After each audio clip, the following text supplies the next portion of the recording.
think? Should we start? Yes. All right, we're going to start, and we're going to be so dynamic that people will start filtering in and filling up these seats. I am absolutely certain. Hey, this is sort of, look, we get to see ourselves. So that way, posture. There, much better. All right, hi. I want to say hello and thank you all for being here. My name is Ben Mendelson. I am the president of the Interactive Television Alliance, and I'm not supposed to be here. My partner, Allison Dollar, who actually helped put this panel together, and she had some scheduling problems, so I am filling in. So very, very hard to replace Allison Dollar. Anyway, I want to thank Fred and the people from the Media Innovation Summit. They always put on very incredibly valuable and high-quality discussion, which I hope we're going to be doing here. We can do that. Okay, now, geez, now I get to really see what I look like. This is scary. Anyway, what we're going to be talking about today, it just happens because I happen to be the Interactive Television Alliance. We're going to talk about ITV. And you see that in your little catalog here, we've got this little synopsis. I was reading this. Did you read that? Did you all read the synopsis? Yeah, I didn't understand. Did that make any sense? All right. This is what happens when you have too much education. This is my partner, Allison, and she is the smartest person I know. So I will read this back to you. It says, mastering dynamic advertising, knowledge is power for TV networks. The tools are at hand for programming networks to take control of the dynamic advertising agenda. But first, they must build the organizational expertise essential to cutting through inertia. Industry experts explore the potential payoffs. I guess you're the industry experts, right? For programmers and what needs to be done to get there. So I don't really know what that means, but what I interpret this to mean is, I like to do the who, what, where, how thing. Mm-hmm. All right, so what this panel is and what this actually means is ITV advertising. Who's doing it? How effective is it? And what's the potential? Who would know? All right, that we can understand. All right, that's what we're going to do. And we're going to have a discussion. And we have visionaries here from various parts of the industry. And what I'd like to do first is to introduce you to them. So each of our panelists will tell us their name and the company they work for, what they do, what their company does. You know, take your time. Okay. All right. Joni. Okay. I'm Joni Kinsley. I'm the Vice President of Product for Avail-TVN. And I think I actually do understand that. I love that. Because I think actually Avail-TVN is one of the companies that's trying to remove some of that inertia that the content providers are facing. We're an interesting little company that we are the trusted partner between the major content providers and the operators. And what we do is we condition and we move the content for them so that it'll work in any environment. Ironically, I've been with Avail-TVN for about 1.5 years, but prior to that I was with Comcast for about 10 years. And about 8 years ago, I was one of the opening presenters at CTAM with a team of folks from Comcast, and our topic was kind of similar. But at that time, the company was just rolling out video on demand. Actually, the industry was beginning to roll out video on demand, and I was the person charged with that product at the time. And my message up there to the programming community, which they weren't expecting, was that we wanted all of this free on-demand content, and we wanted them from them, and they wanted to give it to us, and they were expecting with every click they were going to get paid. And my message was, well, no, it's free. And I've spent the last 10 years telling them, we're going to monetize it, we're going to monetize it. And you know, here and now, we're very close to being able to finally do that. And dynamic ad insertion is around the corner. ITV is showing some promise. C3 has really taken off in the last 7 months since Nielsen, you know, has adopted counting the VOD assets within that window. So there are a lot of good things that are happening, but there is a lot of inertia. Yes. And that's what we we're have to trying figure to out how to overcome. do that. Okay, next. Well, thanks for having me. Thank you.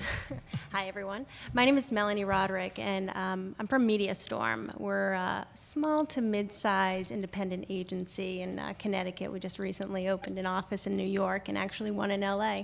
Our client base is TuneIn Entertainment, which is the perfect fruit for ITV. We do focus a lot on, the traditional tune-in, lots of television drives television. We do, obviously, we do 2 to 3 different campaigns weekly. About 99.5% of them has an interactive element or extension to them, whether it be an interactive program guide or a dedicated channel. We offer to our clients. A lot of our clients are either toe dippers or cannonballers. We embrace the cannonballers, but we do hold the hand of those toe dippers. But yeah, let's get this started. Yeah, we've got to make this stuff work. Yeah. Okay, so we're down to John. John, tell us about your company and what you do. Yeah, sure. John Reister. So I was with BigBand, and BigBand was acquired just a couple of weeks ago by the Aris Group. So I'm now part of the Aris Group doing product strategy. We provide a large percentage of the ad insertion, the splicing and the ad serving and the streaming that's done by the operators. And so we also provide a VOD, advertising, as well as and the back office, the placement that goes with that. Again, to the operator environment, the cable and the telco service providers. So that's what we do. Mm-hmm. And there's a lot more money in linear and live content today. So this will be an interesting. It'll be very interesting how this evolves. So we'll have a good discussion today. That's great. Now, all of you, do you all have? Is your primary service through the cable industry? So I know Avail and TVN is primarily, as opposed to doing IPTV and internet-based broadcasting. Well, we provide both linear services and VOD services, Okay. and the linear, codec is IP or MPEG-4 or MPEG-2 Right. or whatever. But But yeah, it's still delivered to the home through a cable system. yeah, absolutely, absolutely. Okay, and you as well, Melanie? From an advertising agency perspective. From an agency perspective, because you're dealing Yeah. with the cable companies and all the distribution Right on. sources. And John? And we're the leader in providing ad solutions to operators using IPTV. So operators delivering things like UVerse and so on, or it's IP-based video delivery to the home. So it's more like UVerse, and technically FiOS is not. Is FiOS considered? It's a hybrid. It's a hybrid. So it would be able to use the technology that you're using. Yeah, but it is focused on operators. Right, and exactly. So it's so they're actually the gathering point, distribution point, as opposed to where does connected TV fit in here? Are there opportunities to branch out beyond operators to sort of a more open environment through connected TV and through? Well, that's a big question. The benefit of connected TV is some simplicity, and I think that there are enormous multi-screen efforts going on in the industry. You call it connected devices, not just TV. But certainly part of the operator's history has been to try to create and also control, but create a compelling presentation environment using the set-top. In a walled garden which they environment. can, they have control over the set-top, or more control over the set-top than they do over the TV manufacturers. So it'll be an interesting phenomenon over the coming years, if you can just plug your Sony or Panasonic or LG TV into the internet, whether you'll have anything especially compelling or not, in terms of having to hunt and peck and find, your content, or whether you'll actually have a coordinated and a coordinated experience. You know what? Usually I'd probably bring this up closer to the end of the discussion, but since we're talking about it, about 9 months ago, I had Time Warner Cable, and I paid my money. It's I'm in the business. I can even take it off my taxes, but I decided that I would cut the cord, and just to see what would happen. How my viewing behavior would change, how I would interact with advertising or not. And then talk about it. So that was part of the thing, is that I would, write every couple of weeks about my experience cutting the cord. And it's been very interesting. And I still have my cord cut. So this is relevant to me because at the end of the day, I'm not really seeing your services right now, right? Because I do everything through a Media Center PC, or there's a Wii in the kids' room running Netflix. Or I have a network TiVo. That's it's very interesting in terms of for all the people who come from Silicon Valley and talk about, the cable industry is going to be dead in 5 years. Right. You've probably seen the same Geico ad about 60 zillion times. Right. So I want to address this just for see how far it goes in terms of because if that did happen, if tomorrow everybody cut the cord and they started and if everybody who was 25 and older died, and everybody, because that's what kids do, they don't watch cable, they watch it through their computers, through OTT boxes. Is there a strategy for what you're doing that would make a more relevant experience in terms of your technology being fused into somehow that more open environment? Yeah. Well, at MediaStorm, what we do is really have a strong partnership with our digital counterparts in the agency. So, it could be something like Hulu. We work in tandem with them. Obviously, they do the negotiations on a CPM, but we provide the insight in terms of what are the relevant environments they should be in. So, in a sense, it's the partnerships within the agencies that we're, that's how we're finding solutions other than on television. Other than that, we do work with TiVo and for time-shifted viewing. I mean, God, the networks that we represent are among the probably among the highest TiVo'd programs. Right. FX being one of them. I mean, they're always in the top 10 networks being TiVo'd. So we've worked with them to still get our message across, whether it's fast forward bumpers or relevant content, just before the deleted screen, something to get our message across. So yeah, there's definitely ways around it. There's ways around it, and actually what I want to segue into in terms of what you're saying is that when we talk about the cable industry right now, and we're talking about this sort of potential bridge to more of an open system, we really run into TV everywhere. And how does it, because you're involved with that, right? I mean, absolutely. All right, maybe that's a good angle here to talk about, because that really does incorporate all these other things along with the more proprietary cable. Yeah, I mean, maybe tell us a little bit, for the people who don't know, a little bit what TV Everywhere is, and then how it is as a product. Well, we actually have a product that is commercial, and it's called AnyView. And right now our presence is in the Caribbean, believe it or not, but it's 130 linear channels that are being provided in about 12 different profiles. And there's also a VOD component to it as well. And it's a really interesting opportunity for us because again, Avail-TVN, we're the trusted partner between the content providers and the operators. So we have the content rights and relationships to go and have those discussions. And we were able to be successful with securing a lot of those rights to go into the Caribbean because, the content providers knew that we could provide to them additional security that they weren't getting there right now. So there's a lot of theft, and so there was another business reason why it was important to them.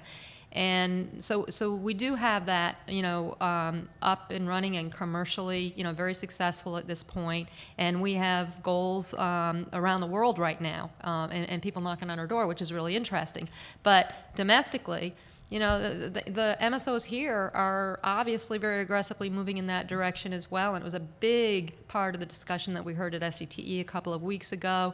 It's about content, just like it always has been. Get us the content. It's chicken and egg. How do we get the content?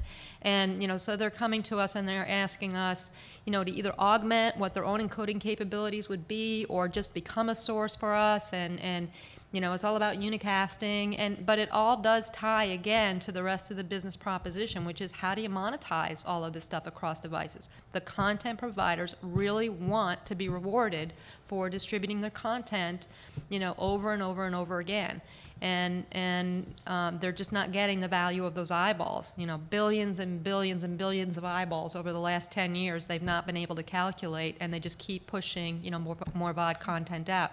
So TV Everywhere really does, it resonates with content providers as well as the operators, but it is very much tied to the advertising piece of it too, I think. So to me, it's a perfect storm. Well, they have no choice. They've got to. John, how does you fit in terms of TV Everywhere and how it's being monetized or not? Yeah, so TV Everywhere is enabling the content providers to deliver to those endpoints, but through the operators. I'll go with the operators. That acronym MVPD or whatever it is doesn't roll off the tongue. It's a way for the operators to meet those needs. And they absolutely need to monetize it.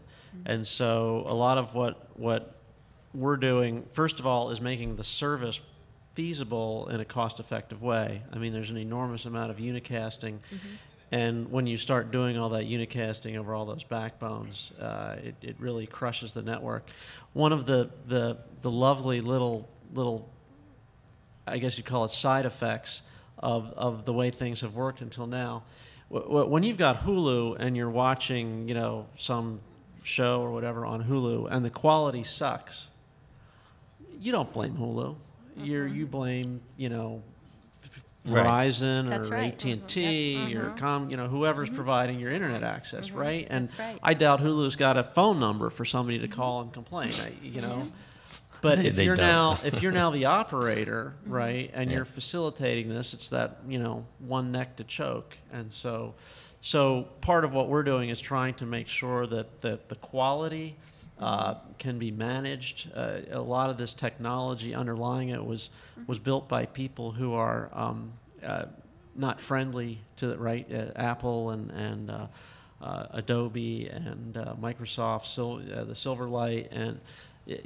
Those technologies were built essentially to treat the whole network as a dumb pipe. Right. So we want to get the control of the quality back in the hand of the operator to ensure that quality. And then critically important is monetizing it, which I think is a lot of what this panel is about. I just wanted to have a comment back to Joni on that, and there's it might not be a secret, but there's $32 billion of payments a year to the content providers by the operators. So when you talk about how do we get access to content, what's been done for the last 5 years is a science experiment. And a lot of people use that as a pejorative, and I don't mean it that way. It's been a grand experiment. Will people consume video on little phones and tablets and on their PCs and content providers were willing to provide their content without charge to Hulu for this. but they set a time limit on that, and now that time limit has expired, Hulu is having a lot of trouble with their IPO, and right, and it's because that now that we've had the science experiment and we've shown that there's an appetite for it, now we have to figure out a business model that is going to make sense for everybody, and giving it away for free ain't it unless there's enormous ad dollars or something. Right, and I think that's very true. I like the way you described it. It's been an experiment for the last several years, and it really has required a tremendous amount of interoperability and different parties coming together, and new relationships and renegotiations around who owns, that Avail and what that split looks like, and so on. So it's very, very complex.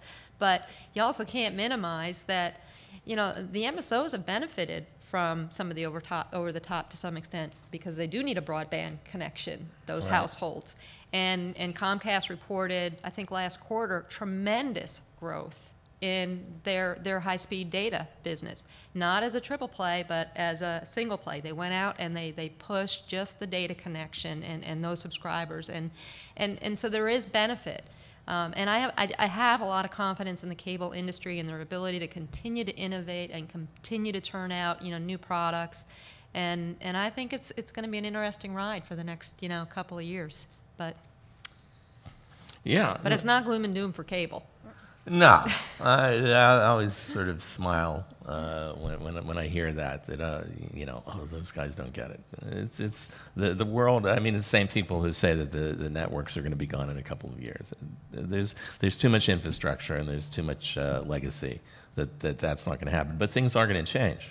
And things are going to transform, and Comcast buys NBC, and that's what happens. Well, I think they did that. That's what, yeah.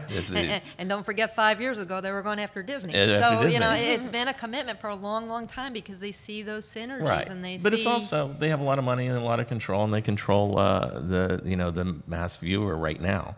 So therefore, if they see a weakness down the road, for the short term, the easiest thing to do is buy it. I would imagine. So, Melanie, let me ask you, because I want to get to the point of who's doing it, which was that first question. Since you're an agency, you probably could tell us more in terms of your experience and what you've heard on the street. What advertisers can you tell us that you might know that are most proactive in terms of taking advantage of interactive TV ads, or just sort of new generation ads in general?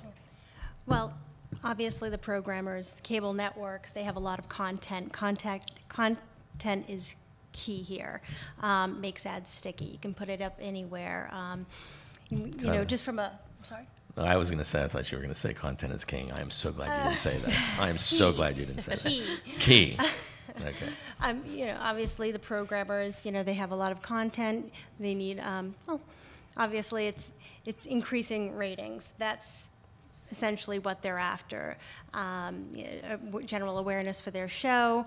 What we do as an agency, we build dedicated channels or iAds where we put maybe exclusive content up there, just so the viewer can learn about the show, behind the scenes, cast, bios, what have you. It's just really, really organic to the programmers.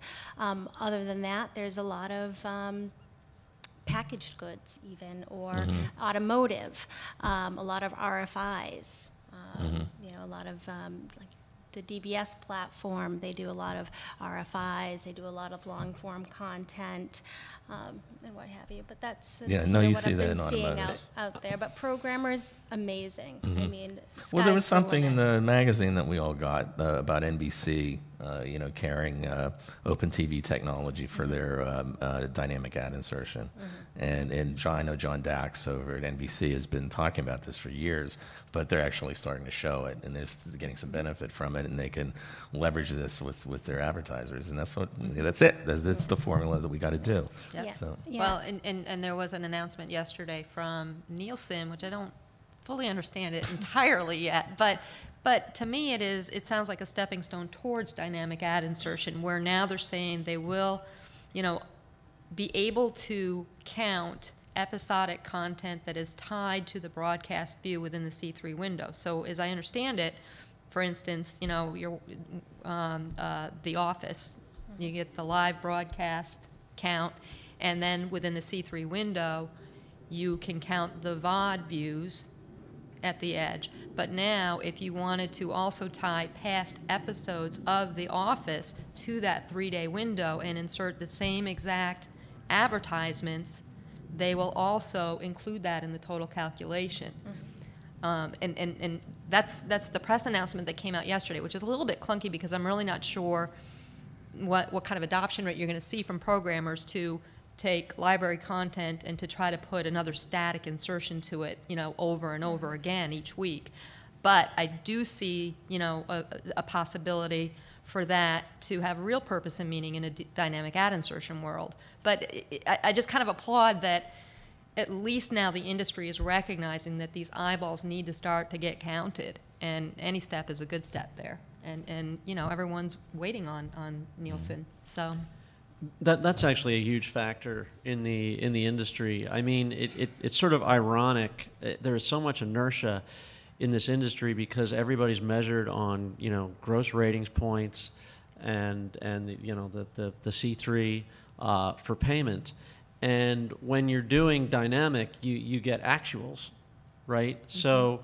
So it's sort of part of the challenge for the advertisers is there are people who have kind of staked their careers on making these bets, and Nielsen gives them ratings and says you won the bet or you didn't win the bet, and now you've got a different currency, right? You've got actuals and you've got Nielsen ratings, and somebody's trying to, I got 12 wampum over here, and I got 50 pesos, and we don't have a common measurement, right? And that's part of the inertia of this industry. So, and Nielsen is such a powerhouse and has so much control over the content providers, with the ratings, and how ad dollars are spent and how campaigns are run. That it creates this enormous inertia. So what's the old system's a problem? I mean, there needs to be an intervention. That's what you were saying. Well, but just the ratings. I mean, the operator side of this in the spot market is kind of the tail wagging the dog in some respect. A lot of the industry is built around the upfronts and make goods and so on, right? So it's not dynamic advertising is transactions on the fly, right? It sounds fantastic, right? It seems obvious, but people make these decisions months and months in advance, and set up their schedules. And if you miss your ratings, then you have to give away stuff for free. I mean, it's a completely different mindset than the dynamic model is more like a Google model, and I haven't heard of Google giving money back or providing free stuff, right? Because they failed to hit a certain ratings or whatever, So it just that whole infrastructure. The processes, it just creates a lot of inertia on dynamic advertising, and that's something that we have to overcome. Yeah, because it's what we're really talking about is that dynamic advertising just does not fit the old model. Period. So if that's the case, and again, I remember 5-6 years back because the ITV Alliance is now 10 years old, and Nielsen was one of the founding members. But, back then, the whole idea had been, who needs Nielsen when you have open TV? And there's an argument there. And again, it's sort of like, but it's so hard to get off that because that system really depends on this codependency between the programmer, the advertiser, and Nielsen. And one of them has to, it's like playing chicken. Somebody has to for it to break down and move, somebody has to make a decision. Nobody yet is able to do that. With that said, it occurred to me as we were talking that about interactive ads, advanced advertising, new advertising technology. There is this consortium that was put together a few years ago called Canoe. Yes. Remember Canoe? Do you all work in some capacity with Canoe, or have you? We work with Canoe, and I assume we'll be working with them next year because they've publicly committed, dynamic ad insertion is real, and they're expecting first quarter launches with a major MSO and a major programmer, and we'll have a place in that ecosystem. But that's what I mean about interoperability here. It's extremely complex, and there's so many different variations and deviations, and yes, there's SCTE 130 standards, but there also are cable lab standards, and there's just a myriad of different things that need to be contemplated. But I do think there's a commitment, for a first quarter launch, and just like everything else in the cable industry, once one of them gets out of the gate, then there'll be a close second. So. And our Gear Mux is in the interactive apps, so the eBIF, the ETV streams that go into the content. Our Gear is in the cable networks and actually puts it all together so that the apps are delivered. I think Canoe, one of the nice things about Canoe, interactivity is cool. Let's leave that on the table.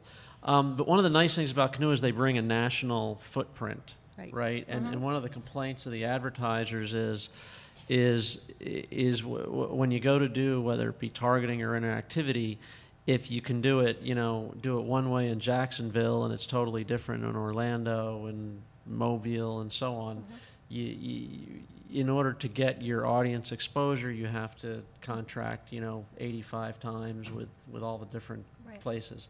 And so I think Canoe brings kind of like a brokerage function.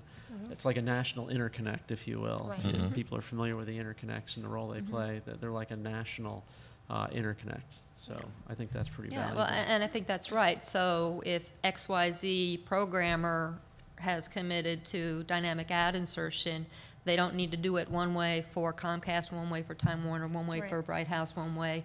There's a conduit, and I think that will help to build some real traction next year. So, from an advertising agency perspective, we welcome it. I mean, we really can't wait for Canoe to get off the ground successfully. I mean, it's just fantastic what they're doing right now. We are dealing with several vendors, on a local level.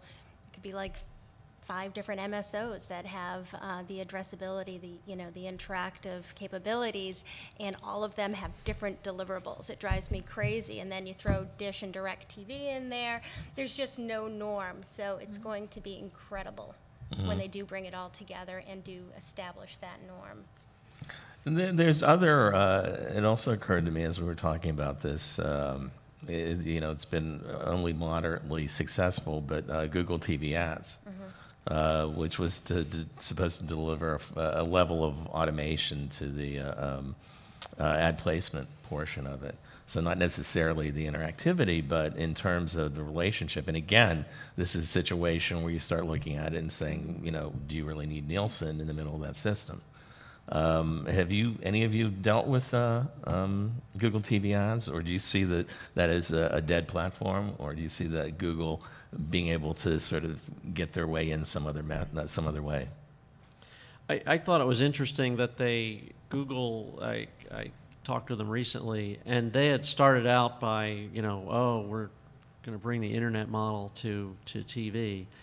And my understanding from talking with their salespeople is they're behaving actually a lot more like an interconnect. And that's what I was thinking when you buy said your that. slots and it's scheduled campaigns, which I think is smart, by the way. I think my big issue with the way dynamic has been done up till now is it has smelled and looked like internet, and it worked fantastic for search, but not so well for video, for all the reasons we've been talking about. And so from my perspective, you have to start with measurement, and before people will pay for dynamic ad placement, they want to know they're going to get their ROI. And in order to prove that to them, you have to show them the measurement of what they're missing, how much they're wasting by putting ads in front of the wrong people, Right. and how much better they could target. And in order to get them to believe the measurement, you have to somehow deal with that whole Nielsen juggernaut that we talked about earlier. Yeah, no, this is a whole sort of combination of chicken and egg and catch-22. I don't know what that means. It sounded like it. I think measurements. It's the a key problem. To breaking it. It's funny because we had an initiative back in 2003 called the Interactive Advertising Guidelines, and that was the whole point of it, was to try to find a consensus within all the different parties. And we had content distribution, technology, advertising all in the same room, which was our unique proposition. And look, we're not going to create a standard. We're not a standards organization, but we can talk about general things about creating consensus of what that measurement would be. And it ended up that we had a few meetings, and out of those meetings, we sort of passed it over to the 4As, who sort of took it and created a white paper out of it, and then it disappeared. And every 2 or 3 years, somebody else does exactly the same thing. Mm-hmm. And we're actually back to square one with what you're saying, is that there still is no agreed upon standard of measurement using the technologies that we have today. And there's an organization, I think it's called CIMM, which I think is set up to do that.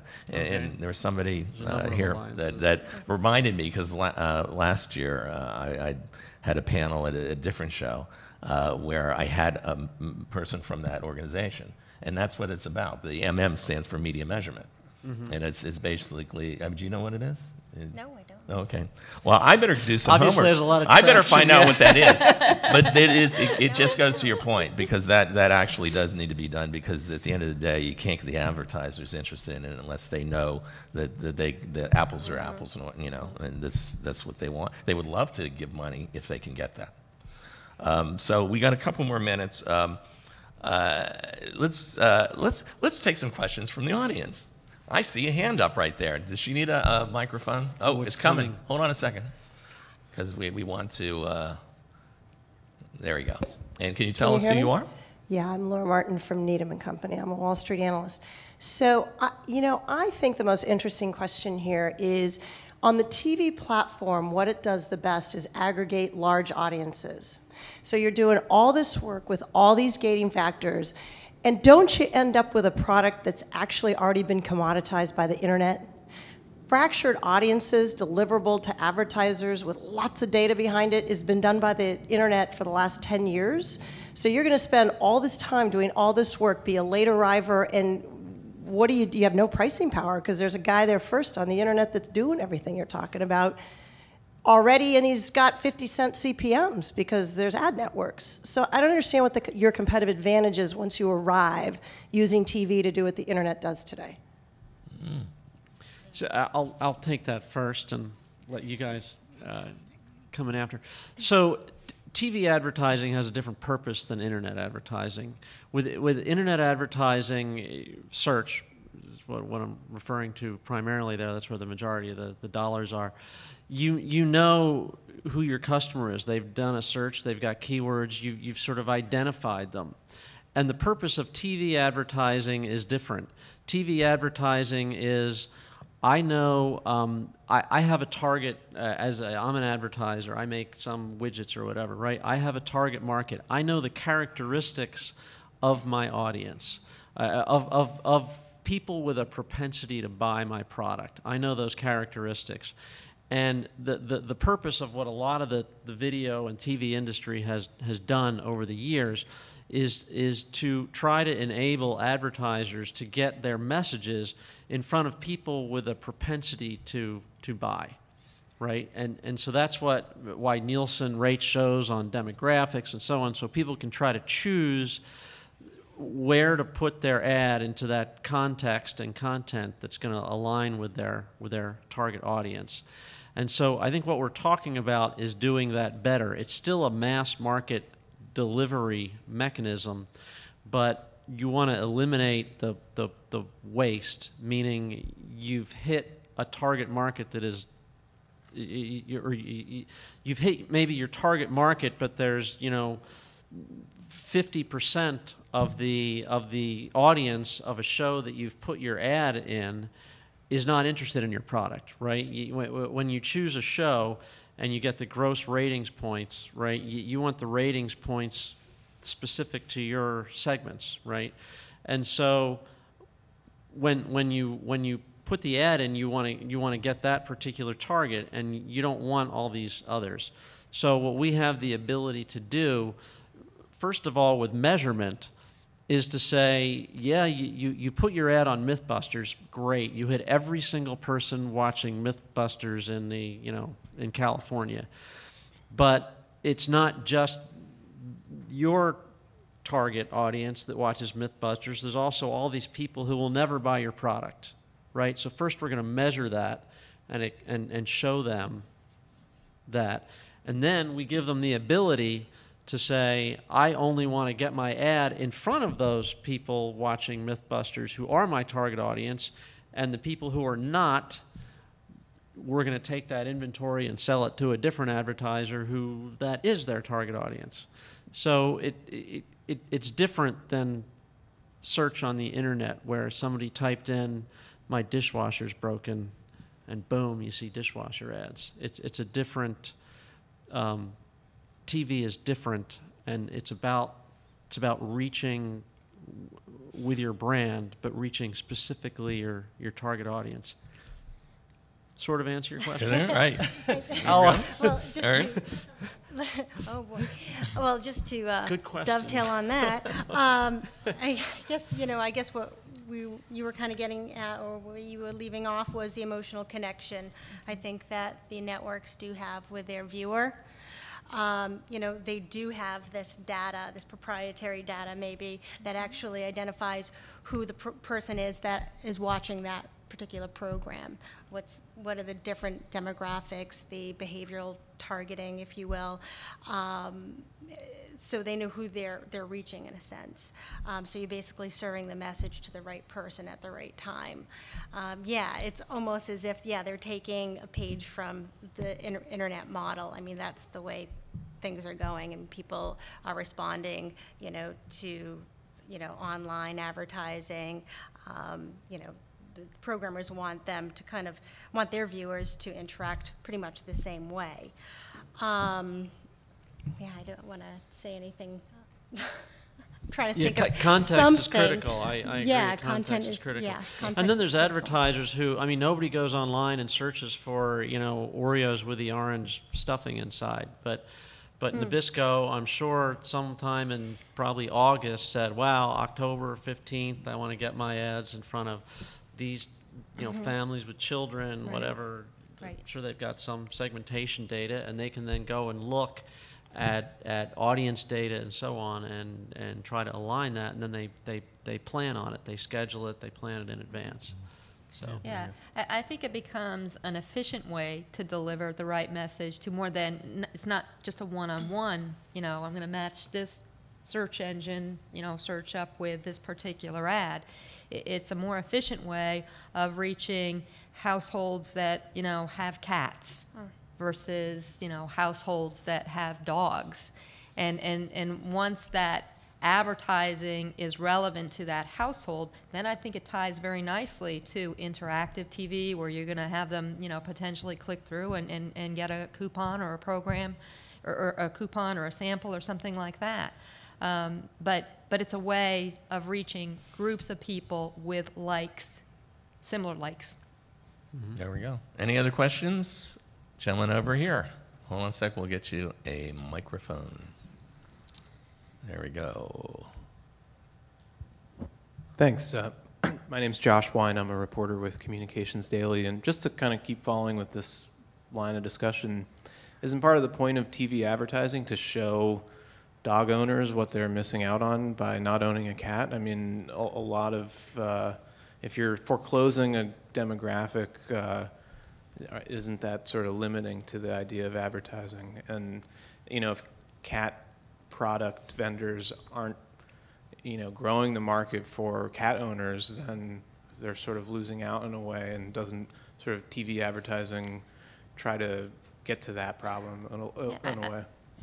I think all that data mining starts to happen, you know, and you can mine it and slice and dice it a whole bunch of different ways, tying, you know, certain regions or demographics up with other databases that have, you know, psychographic or whatever it is. But I think, you know, that mining really starts to happen when you have the technology and the capability to, you know, slice and dice it.